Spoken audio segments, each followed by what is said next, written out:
Zaman sekarang ini kadang orang gampang sekali menuduh orang itu munafik dengan dasar tadi itu. Tapi kan terbukti Ustaz, dia kalau ngomong suka bohong, janjinya sering diingkari, terus kalau dipercaya dia khianat. Maka kita jawab, ya, tanda-tanda kemunafikan ada pada dirinya.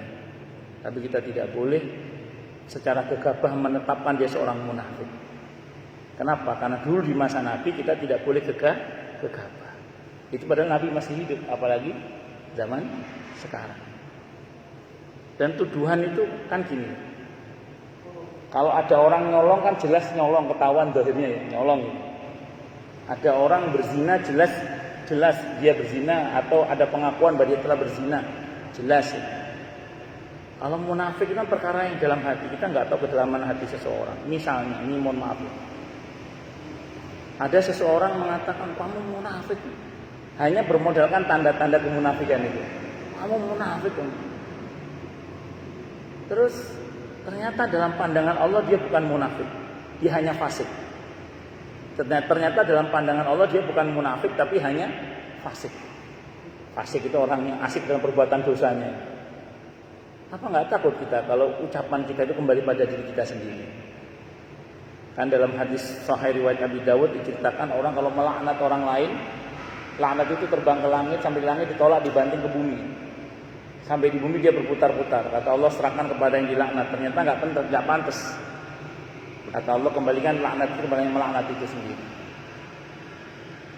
Itu hadis Sahih ini. Nanti ada hadis yang lain yang hadisnya itu gharib, cuman maknanya Sahih karena sesuai hadis Sahih ini. Hadisnya riwayat At-Tirmidzi. Kalau tadi kan Abu Dawud, ini At-Tirmidzi. Redaksi hadisnya apa? Man ayyaru akhahu musliman bidzambin taba anhu lam yamut hatta yaf'alahu. Barang siapa yang menghina saudaranya sesama muslim dengan satu perbuatan dosa yang dia telah bertaubat darinya, apalagi dia tidak pernah berbuat, maka yang menghina itu tidak akan mati-mati sebelum melakukan hal yang sama. Hati-hati.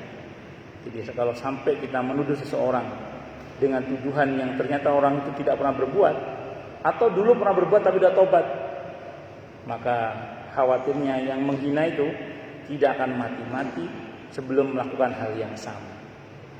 Saya sering tanya orang, waduh, gimana Ustaz? Dulu kita belum ngaji, sebagian omongan kita seperti itu ya, gimana ya? Taubat, minta ampun kepada Allah. Taubat, minta ampun kepada Allah. Mudah-mudahan tidak Allah balas, mudah-mudahan. Itu seperti itu. Ya mohon maaf ya, sebagian kita kan mungkin dulu belum ngaji, belum tahu. Kadang ngomentari orang seenaknya. Saya itu pernah tahu ada pengemis di Jakarta Utara. Suami istri, suaminya itu buta. Suaminya itu buta.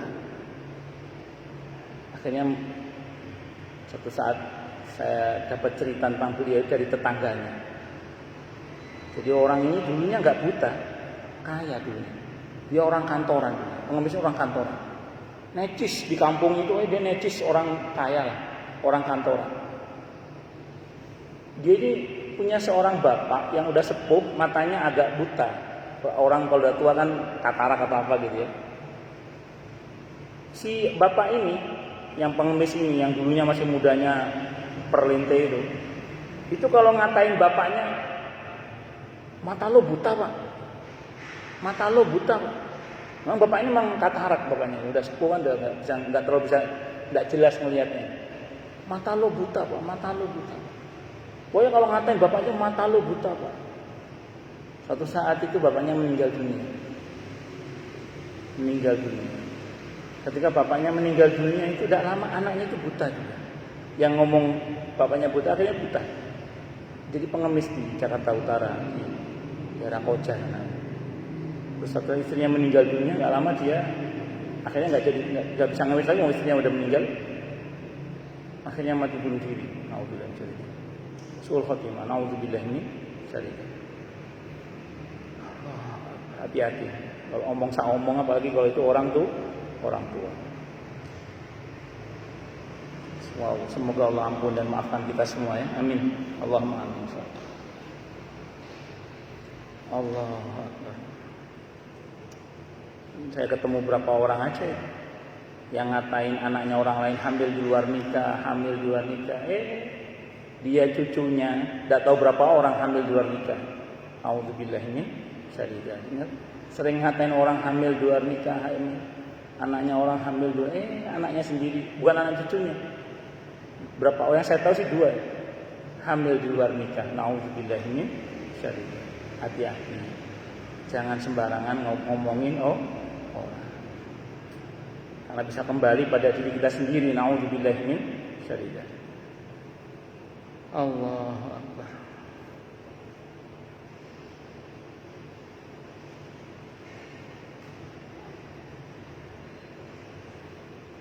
Hudzaifah ibn al-Yaman al-Ansari radhiyallahu anhuma. Semoga Allah meridhai keduanya, yaitu Hudzaifah dan Al-Yaman. Berarti dua-duanya masuk Islam. Bapaknya, anaknya masuk Islam. Qala beliau berkata, "Shallaitu aku salat ma'an Nabi bersama dengan Nabi kita Muhammad sallallahu alaihi wasallam. Data lailatin suatu malam. Faftataha al-Baqarah, maka beliau memulai salat malam itu dengan surah Al-Baqarah. Salat malamnya Nabi rakaat pertama pembukaannya surah Al-Baqarah, setelah surah Al-Fatihah, hampir 3 juz. Fakultu, maka aku berkata, yarka'u indal mi'ahas, paling beliau antarakan rukuk setelah ayat ke-100. Summa madok, kemudian lewat ayat 100. Wah, bagus ya. Belum ada tanda-tanda rukuk ini. Fakultu, maka aku berkata, yusalli, beliau salat biha dengan surah Al-Baqarah, paling ya Al-Baqarah habis selesai rukuk. Fi raka'atin, ternyata dalam satu rakaat itu lewat surah Al-Baqarah. Ya Allah, lewat juga ini. Fakultu, maka aku berkata, yarka'u, beliau akan rukuk. Ternyata enggak rukuk. Yarka'u biha, paling beliau akan rukuk dengan surah Al-Baqarah ini setelah selesai baca Al-Baqarah. Ternyata enggak rukuk.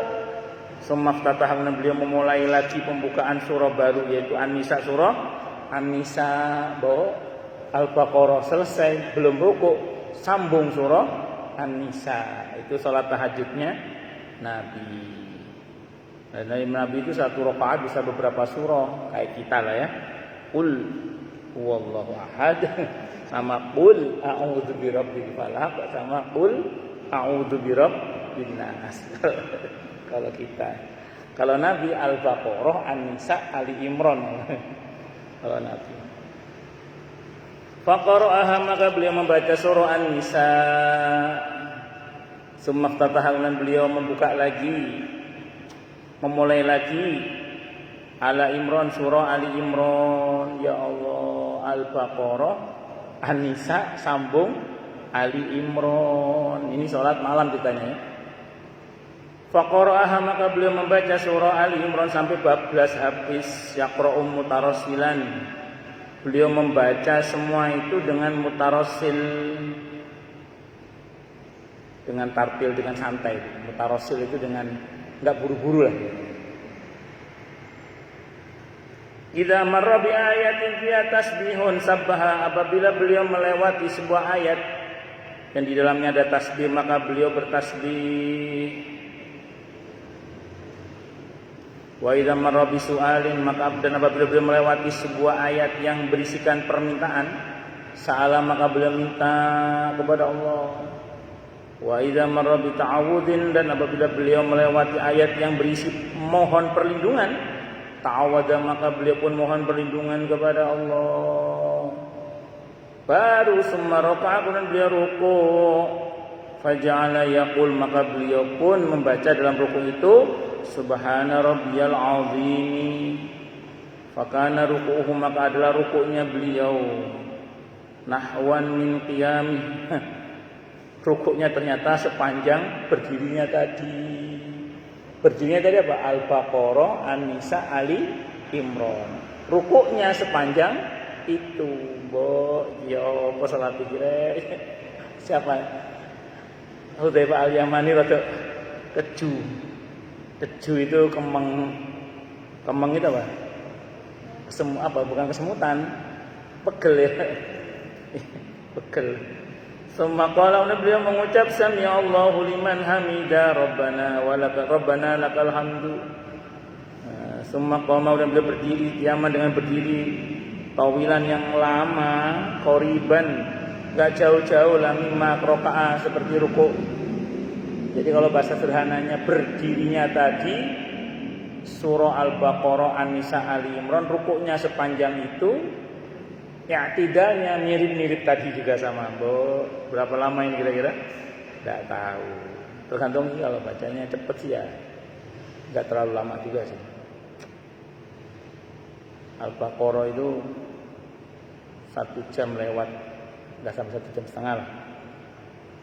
1 jam lewat selesai Al-Baqarah. An-Nisa itu ya 1 jam lewat dikit. Ya. Terus kalau Ali Imran sama ya 1 jam lewat dikit. 3 jam, 4 jam lah ya. Itu kalau yang cepat 3 jam selesai. Kalau yang cepat 3 jam selesai. 3 jam selesai. 3 surat itu 3 jam selesai lah. Kalau yang cepat tapi yang cepat. Kalau yang megap-megap ya kalau yang megap-megap 3 malam baru selesai. Allahu Akbar. Sami Allah liman hamidah berdirinya dalam rakaat summa sajada beliau sujud. Subhanahu faqala maka beliau mengucap subhan rabbiyal a'la.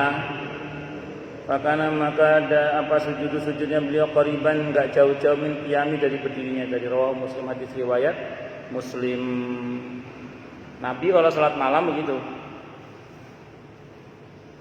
Jadi gini. Aslinya Nabi itu salat malam itu sendiri aslinya. Cuma kadang sebagian sahabat ngikut, kayak Ibnu Abbas pernah ngikut, punya pengalaman sama. Aduh, kalau bukan Rasulullah imamnya sudah saya tinggal pergi, kata Ibnu Abbas. Kalau bukan Rasulullah imamnya sudah saya tinggal pergi. Itu salat sunnah lah ya, salat tahajud yang aslinya Nabi salat sendiri aslinya. Ada orang ikut Nabi nggak melarang. Tapi kalau salat fardu itu Nabi tidak pernah terlalu pendek, juga tidak pernah terlalu panjang. Nabi itu selalu sedang. Bahkan pernah Nabi itu sholat di belakang ada anak kecil nangis, dipersingkat sholat. Kata Nabi, sebenarnya tadi mau baca surah yang panjang saya kata. Cuman saya dengar ada anak kecil nangis, saya khawatir ibunya kepikiran, saya percepat sholatnya. Itu Nabi. Dan Nabi wanti-wanti kepada para sahabat agar kalau jadi imam jangan lama-lama. Karena di belakang kita itu ada yang punya hajat, ada yang punya anak kecil, ada yang sakit, ada orang tua, macam-macam. Makanya imam itu sebaiknya kalau untuk sholat fardu terutama ya, itu adalah imam tetap di sebuah masjid. Jangan imam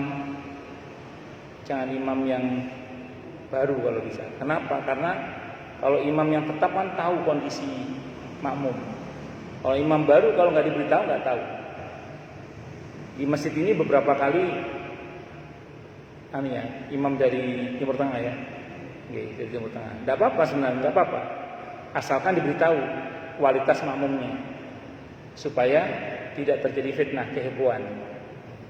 Kecuali memang dari awal diberitahukan nanti imamnya syekh ini. Sehingga makmum harus siap-siap.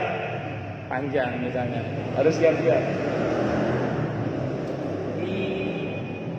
Di Tebet. Itu ada masjid, saya lupa nama masjid. Saya belum pernah jadi imam di situ sih. Rata-rata imamnya hafid Quran semua. Dalam 10 hari selesai 1 juz, ya 1 khatam Quran. 10 tarawih, 10 hari khatmul Quran. Berarti semalam berapa? 3 juz. 10-30 juz. Di Tebet, daerah Tebet itu. Masjid apa? Al-Ittihad atau apa gitu enggak tahu namanya. Itu salah satu imamnya kan teman saya cerita. Itu tiap malam dan jamaahnya banyak. Tapi jamaah sudah siap dengan sholat panjang. Saya pernah mau ngisi kajian di Masjid An-Nur Permata Timur Curug itu. Terus saya enggak tahu awalnya. Terus ada teman saya Ustaz Dodi Al-Jambari itu, beliau bilang sama saya, di situ kalau isyaknya imamnya surahnya panjang, Ustaz. Jadi saya karena diberitahu ya saya siap. Andaikan saya nggak diberitahu, mungkin saya juga nggak siap, nggak siap. Gitu. Nah, kenapa? Karena setelah sholat isya saya mau ngajar soalnya. Jadi di situ itu ada masjid. Kalau sholat isya di situ, kata Ustaz Dodi Al-Jambari itu surahnya panjang. Akhirnya saya nggak sholat di situ, gitu. Saya sholat di masjid yang lain. Karena dari situ saya mau ngajar soalnya. Dari sholat isya saya mau ngajar di daerah situ. Gitu. Nah, itu kalau kita nggak tahu, terus kita sholat, imamnya lama, itu saya pernah mufaroqah. Jadi ceritanya gini, saya di Lumajang saat itu, di masih bujangan saat itu, di Lumajang ada acara di kota Lumajangnya itu, saya mampir di sebuah masjid, kalau nggak salah Masjid An-Nur di Lumajang. Ternyata sholatnya lama itu, waduh, saya mau ada perlu, sholatnya lama banget. Akhirnya saya mufaroqah, mufarid, memisahkan diri dari imam. Kenapa? Karena saya mau ada hajat. Dan itu boleh, tidak apa-apa. Jadi kenapa? Karena kita nggak tahu kalau ternyata sini sholatnya lama. Andaikan saya tahu, ya nggak di situ, cari masjid lain saya kan. Kenapa? Karena ada hajat. Sehingga orang yang sholat di situ itu ngerti, oh ini imamnya lama, di sini imamnya lama, itu ada. Nah, pengalaman saya awal-awal di Jakarta gitu, ketika mulai dakwah di masjid-masjid itu lah ya. Itu suatu saat kuliah subuh. Karena mau ada kuliah subuh, saya disuruh jadi imam. Saya pakai surah yang pendek-pendek. Ditegur saya. Ustaz, kami sholat subuh di masjid ini ingin mendengarkan bacaan Al-Quran. Ustaz yang surah pendek. Oh, iya Pak. Nah, karena saya kan bukan imam tetap, jadi nggak tahu kebutuhan makmum. Pikiran saya gini, saya pakai surah pendek supaya kajiannya lama. Itu maksud saya. Ternyata saya salah. Oke, tidak apa-apa. Suatu saat saya ada kajian di Harapan Baru 2. Harapan Baru 2 Regensi. Harapan Baru 2 sini loh. Ini kan Regensi ya. Harapan Baru 2 sini. Saya di sebuah musola. Karena di masjid sebelumnya saya ditegur terlalu pendek. Kali ini saya mau kajian itu saya pakai surah yang panjang. Karena ditegur sebelumnya surahnya terlalu pendek. Jadi pakai yang panjang. Sebelum kajian selesai salat ditegur saya. Ustaz, jangan panjang-panjang surahnya. Orang sini nggak kuat kalau panjang-panjang surahnya. Oh iya Pak, iya Pak, iya Pak. Ya, jadi memang yang betul masjid itu punya imam sendiri. Ini di online ada yang nanya, Pak Yasser Farid. Bagaimana cara mengetahui kualitas makmum Ustaz? Gini, kalau kita Ustaz atau imam bon-bonan, itu ya kita tidak tahu kalau kita nggak tanya. Ya jadi kayak tadi, saya ditegur kan di masjid yang satunya kependekan surahnya. Di musola Harapan Baru 2, kepanjangan surahnya. Jadi kita tidak tahu kalau nggak diberitahu. Gitu. Saya ingat betul itu. Saya satu saat mau ngisi kajian di Masjid Al-Furqan Jatiunggul. Saya sekarang masih ngisi saya di situ itu. Nah, satu saat ada seorang imam. Begitu imam itu membaca surah, kata anak-anak muda, ya lama deh katanya. Jadi kan dia masih di bawah itu, masih wudhu di bawah, belum naik ke atas. Begitu imamnya baca surah, ternyata imamnya adalah si bapak yang biasa surahnya panjang. Kata anak muda, ya lama deh katanya. Jadi memang saya ulang, sebaiknya imam itu adalah yang imam tetap di masjid itu yang ngerti betul keadaan masyarakat sekitar masjid sehingga dia ngerti. Atau kalaupun ada ustadz yang didatangkan untuk menjadi imam, kayak tarawih Ramadan biasanya ada ustadz bon-bonan. Nah itu tanyalah ke DKM-nya atau ke pengurus yang terpercaya, di sini modelnya orangnya kayak apa. Kecuali yang disepakati tadi, dari awal sepakati bahwa ini 10 hari khatmul Quran. Sekali tarawih berapa? 3 juz. Itu di Tebet ada seperti itu. Kalau sanggup monggo, kalau sanggup. Kalau nggak sanggup jangan coba-coba. Ya, kalau kita tadi ada hajat boleh munfarid. Cara munfarid bagaimana? Dalam hati kan kita lagi sholat tuh. Ya Allah, ini kok lama, nggak ada tanda-tanda berhenti. Sementara kita ada keperluan kan? Maka dalam hati kita langsung, ya Allah, mohon maaf, saya memisahkan diri dari imam ini. Terus kita selesaikan surah, kita ruku sendiri, sholat sendiri.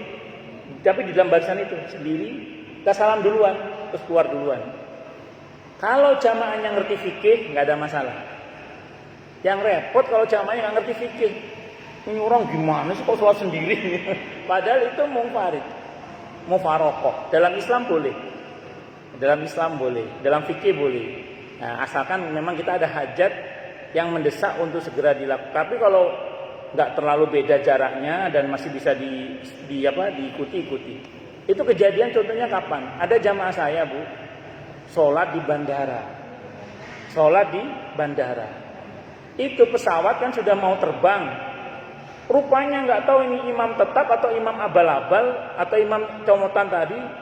Panjang suratnya. Jamaah saya pesawatnya sudah harus masuk. Sementara kalau nggak segera selesai sholatnya nanti hangus tiketnya. Akhirnya apa? Munfarid. Terpaksa namanya. Kenapa? Loh, ini pesawat udah dipanggil-panggil. Penumpang Garuda, nomor penerbangan sekian-sekian segera. Ini kalau nggak segera masuk hangus tiketnya. Sementara imamnya lama dan tidak ada tanda-tanda cepat ini imamnya. Akhirnya kita munfarid sholat sendiri. Boleh? Boleh, tidak apa-apa. Ya, itu boleh. Itu contoh kasus untuk di pesawat atau kereta. Kalau bis sih ditunggu, kalau bis biasanya. Saya pernah naik bis malam itu, saya sedang sholat ditunggu. Kalau itu. Tapi kita juga nggak akan lama-lama. Kenapa? Karena udah dicari. Penumpang bangku nomor sekian mana ya? Dicari sampai ketemu. Begitu ketemu baru berangkat kalau bis. Kalau kereta jangan coba-coba, tinggal gitu. Kereta, pesawat ditinggal gitu kalau kereta sama pesawat gitu. Nah, jadi kalau yang seperti itu tidak apa-apa munfarid. Jadi nggak apa-apa langsung memisahkan diri. Kalau imamnya nggak ada tanda-tanda cepat. Sementara kita buru-buru gitu. Makanya kalau jadi imam di tempat-tempat kayak bandara, stasiun, terminal itu jangan lama-lama. Surahnya itu yang pendek-pendek saja. Waladhdallin, amin. Bismillahirrahmanirrahim. Yasin, Allahu Akbar. Ya, enggak segitu-gitunya. Apa Al-Ikhlas, apa Al-Kautsar gitu loh. Jangan surah yang di bandara, Pak. Surah jangankan Al-Baqarah tadi. Jangan Al-Baqarah. Baca Al-A'la saja barangkali masalah juga itu. Bahkan kalau perlu rukuk sujudnya sekedar tumak ninah saja. Kalau di bandara-bandara, kasihan makmumnya itu, kasihan makmumnya. Ya kalau makmumnya ngerti fikih bisa munfarid. Kalau nggak ngerti fikih apa gak bingung? Ya apa ini? Nggak konsentrasi. Padahal pesawat udah dipanggil-panggil kan, ayo waktunya masuk, waktunya. Babi ya sembus kak. Makanya harus jadi imam itu harus bijaksana dan harus bijak sini. Ya, itu imam bijaksana dan bijak sini gitu.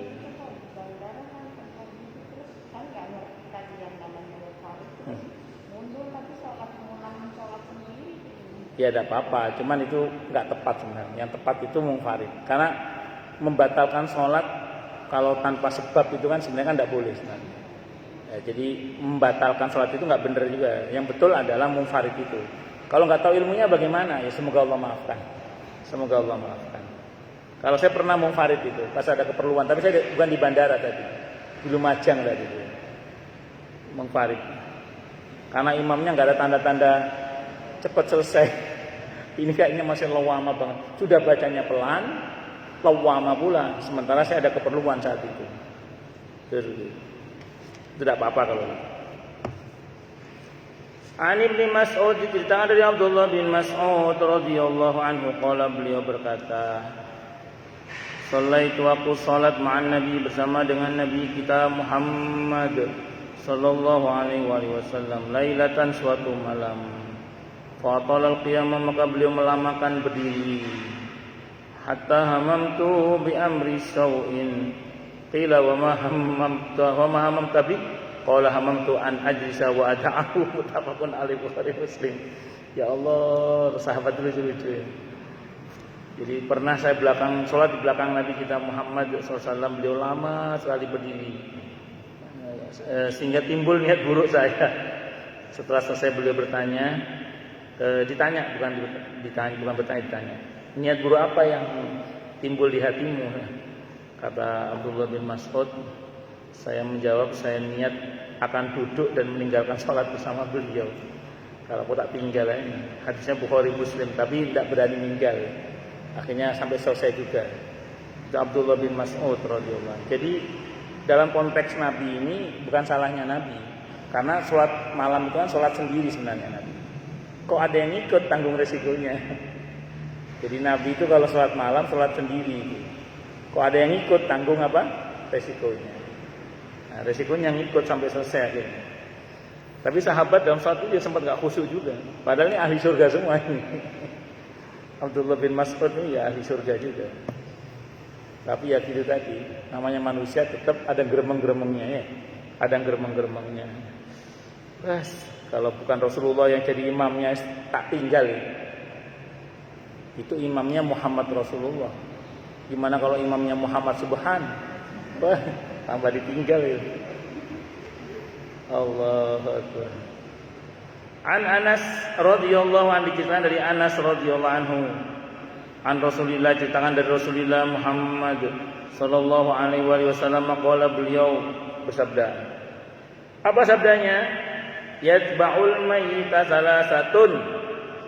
Ngikuti mayit 3 hal. Jadi ada 3 hal yang ngikuti mayit saat dimakamkan.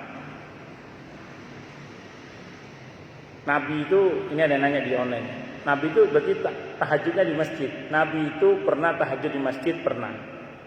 Terutama ketika terjadi ilak terhadap para istri beliau, itu Nabi tahajudnya di masjid, pernah. Kadang dalam perjalanan juga. Nah, kadang di rumah, terus sahabat itu nginep di rumah Nabi. Kayak Abdullah, ini contohnya pertama Abdullah bin Mas'ud radhiyallahu anhu. Abdullah bin Mas'ud ini termasuk orang yang kemana-mana membawa sendalnya Nabi dan biasa keluar masuk rumah Nabi. Dia pelayannya Nabi, kayak Anas bin Malik radhiyallahu anhu. Jadi maaf ya, Abdullah bin Mas'ud itu orangnya kalau Nabi mau tindakan itu derekin Nabi itu. Begitu Nabi masuk ke ruangan kan sendal copot. Yang mengamankan sendalnya Nabi itu Abdullah bin Mas'ud. Nabi ceramah, sendalnya oleh Abdullah bin Mas'ud dimasukkan ke lengannya gini. Sendalnya Nabi dimasukkan ke lengannya sambil di sini dengerin ceramahnya Nabi. Kita Abdullah bin Mas'ud. Jadi beliau ini termasuk orang yang mondar-mandir keluar masuk rumah Nabi biasa. Abdullah, orangnya kecil. Abdullah bin Mas'ud itu. Sehingga kemungkinan saat itu Nabi sholat di rumah. Terus beliau mengikuti sholat bersama dengan Nabi. Kayak Ibnu Abbas kan saat itu beliau nginep di rumah bibinya. Bibinya siapa? Maimunah, istri Nabi Ummul Mukminin radhiyallahu anha. Nabi sholat tahajud di rumah istrinya. Nah, Ibnu Abbas mengikuti Nabi di situ. Kalau Hudzaifah al-Yamani kemungkinan di perjalanan, karena beliau kan orang lain. Kalau Abdullah bin Mas'ud itu khadim, jadi pembantu Nabi kita Muhammad sallallahu alaihi wasallam. Jadi Nabi pernah di masjid tahajud, pernah juga, yaitu ketika terjadi hilang.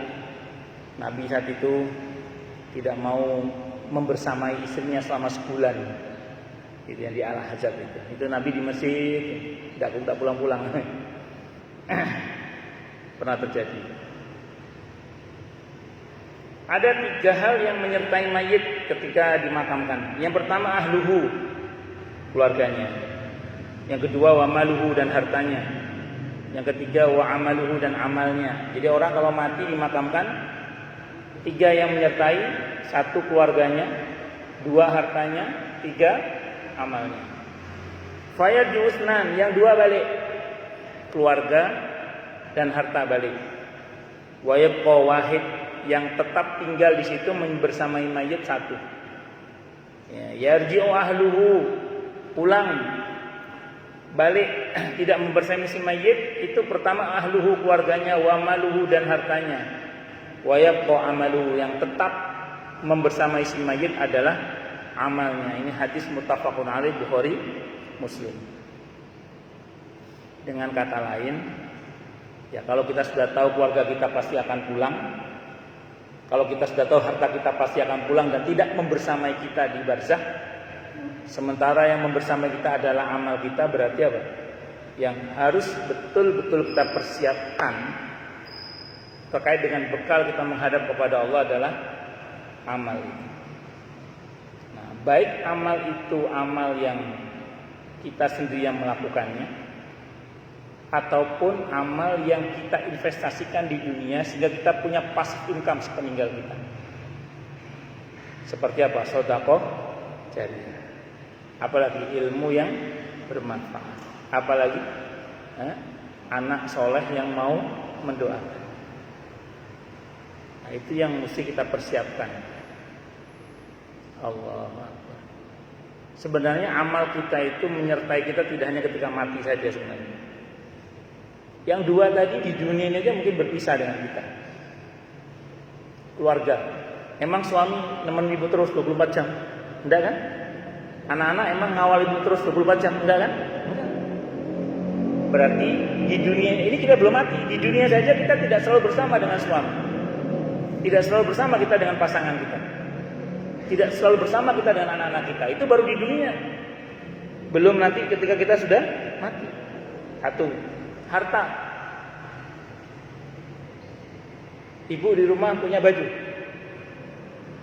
Istri punya baju. Yang menemani satu baju ini kan. Apatah kalau ibu kemana-mana yang selemari itu dibawa kemana-mana kan? Artinya baju kita tidak selalu menemani kita. Bergantian menemaninya kan? Tidak selalu kan? Tuh. Apalagi uang, apalagi uang keluar masuk, kadang keluar nggak masuk uang. Iya kan? Uang itu kan gitu, keluar masuk. Kadang keluar nggak masuk. Na'udzubillah min syarri dzalik. Artinya apa? Harta ini tidak selalu membersamai kita, tidak harta itu. Wong bayangan kita itu loh kadang tidak membersamai kita. Kan katanya kita akan selalu bersama dengan bayangan kita. Ada saatnya di mana bayangan kita pun bahkan tidak membersamai kita. Kapan? Pas gelap. Ya kan? Nggak ada bayangan pas gelap. Kenapa? Karena gelap tadi itu. Yes. Yang membersamai kita bahkan sebelum kita mati sekali ya amal kita itu. Doa kita, zikir kita, wirid kita, sedekah kita, ilmu kita. Itu yang menemani kita terus. Yang buat kita dekat dengan pertolongan Allah kan ya doa-doa kita itu, sedekah-sedekah kita itu, silaturahmi kita itu. Karena tadi suami bahkan tidak mungkin membersamai Anda 24 jam. Sebagaimana anak-anak juga demikian kan. Yang membersamai kita selalu siapa? Allah. Dan itu diantaranya melalui amal-amal kita itu. Nah, kita dengan amal kita itu kita akan dekat dengan pertolongan Allah. Bisa dipahami? Apalagi nanti sepeninggal kita. Itu sangat terasa sekali. Ya kalau anak kita masih peduli mendoakan kita, kalau tidak kan nasib wassalam. Ya kalau anak-anak kita peduli bersedekah sama kita, kalau tidak wassalam. Itu seperti itu. Allah.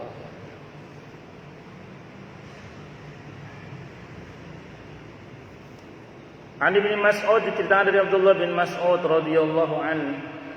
Beliau berkata, bersabda siapa Nabi kita Muhammad sallallahu alaihi wasallam.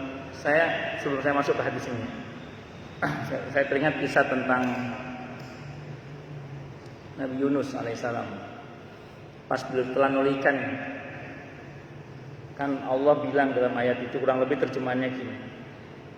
Kalaulah dia bukan termasuk orang yang ahli bertasbih, niscaya kami akan jadikan untuknya perut ikan itu sebagai kuburan sampai hari kiamat. Jadi Nabi Yunus itu oleh Allah dikenal sebagai pribadi yang sebelum ditelan oleh ikan itu dan saat ditelan oleh ikan itu beliau adalah orang yang rajin bertasbih. Berarti dalam ayat itu jelas sekali Allah secara eksplisit menyatakan bahwa yang membuat beliau selamat dari perut ikan itu dengan izin Allah adalah tasbihnya. Bisa dipahami? Sahabat nanya, ada dalam kitab Ad-Da' wa Dawa Ibnu Qayyim Al-Jauziyah rahimahullah. Itu kan nabi ya Rasulullah. Bagaimana dengan kami yang bukan nabi ini? Kalau baca Al-Anbiya 87, la ilaha illa anta subhanaka inni kuntu minadh dhalimin, itu masuk kita dapat manfaat yang sama kayak Nabi Yunus enggak ya Rasulullah? Nabi enggak jawab. Yang jawab Quran langsung. Allah langsung dalam apa di surah Al-Anbiya 88 ini. Wa kadzalika nunjil mu'minin. Sebagaimana Yunus, Kami akan selamatkan pula orang-orang yang beriman yang mau membaca la ilaha illa anta subhanaka inni kuntu minadh dhalimin. Nah, makanya kita semua, tidak hanya Anda tapi juga saya, jangan remehkan kebaikan walaupun hanya kelihatannya enteng tasbih, tapi itu ternyata nilainya luar biasa, bisa menghadirkan pertolongan Allah Subhanahu wa taala. Dan ulama-ulama dulu, para nabi itu, kata para ulama, minta tolongnya kepada Allah yang melalui tasbih itu. Allah. Di antaranya yaitu la ilaha illa anta subhanaka inni kuntu minadh dhalimin. Itu di antara. An Ibnu Mas'ud, diceritakan dari Abdullah bin Mas'ud radhiyallahu anhu, qala, beliau berkata, qala, telah bersabda siapa Nabi kita Muhammad sallallahu alaihi wasallam. Apa sabdanya? Al jannatu, adapun surga, aqrabu, ialah lebih dekat, ila ahadikum, kepada salah seorang di antara kalian, min syiraki na'lihi, dibandingkan dengan sendal yang dipakainya, atau dibandingkan dengan sepasang sendal yang dia pakai gitu. Kan sendal kalau dipakai kan tidak pernah berjauhan kan. Emang pernah pakai sendal terus mertata kan tidak mungkin. Pakai sendal mesti ya stabil. Wan naru mislu dzalik, neraka ya gitu juga. Rawahu al-Bukhari, hadis riwayat al-Bukhari. Kalau bahasa sederhananya gini deh. Kita ini ke surga dekat dan neraka juga dekat. Saya tunjukkan. Anak punya orang tua.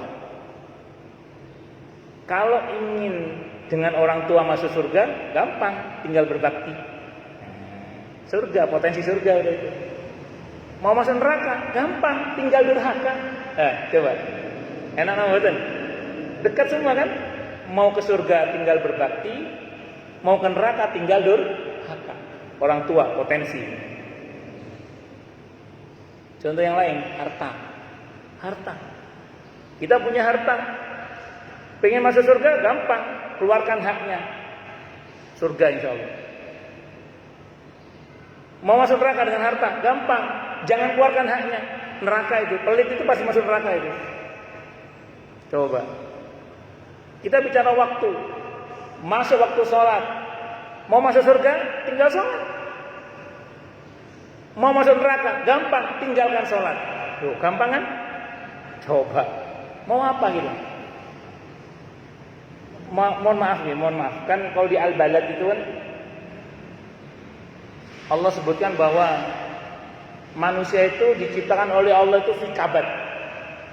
Kabad itu kecapean atau kepayahan. Hidup ini capek, intinya itu aja lah. Hidup ini capek, mengandung unsur kecapean, kepayahan. Saya mau tanya, orang semalaman tahajud, capek nggak? Capek. Semalaman dugem, capek. Mohon maaf ya, menggauli istri, melayani suami, melayani istri, capek nggak? Capek. Mohon maaf ya, melacur, berzina, capek nggak? Capek, sama. Pelesir, jalan-jalan kemana-mana, melihat tempat-tempat maksiat, capek nggak? Umroh, haji, capek nggak? Capek. Tapi ujungnya beda ya. Nah, yang satu ujungnya surga, satu ujungnya apa? Kita taat capek, durhaka capek, sama capeknya, tapi ujungnya beda. Kalau taat ujungnya surga, durhaka ujungnya neraka. Manusia itu fikabat, kata Allah, dalam kecapean. Monggo, pilih hidup dalam ketaatan, capek. Tapi jangan salah loh. Hidup dalam kemaksiatan, kerja keras, capek, rebahan tok, capek. Betul gitu? Yang sering rebahan. Ternyata malas itu capek. Tinggal kita mau capek di mana? Capek dalam taat atau capek dalam maksiat? Monggo dipilih. Mau taat, mau capek dalam ketaatan atau capek dalam kemaksiatan? Silakan dipilih. Semoga kita dalam ketaatan. Amin. Allahumma amin. Insyaallah mudah-mudahan. Monggo silakan yang mau tanya. Saya tadi terlambat ngapunten perut saya gak. Jadi saya harus ke belakang dulu tadi. Ngapunten nggih, mohon maaf. Monggo silakan yang mau tanya, protes, marah boleh silakan. Masalah itu masalah yang lain boleh silakan. Nggih monggo Pak. Bu. Yang mana Bu?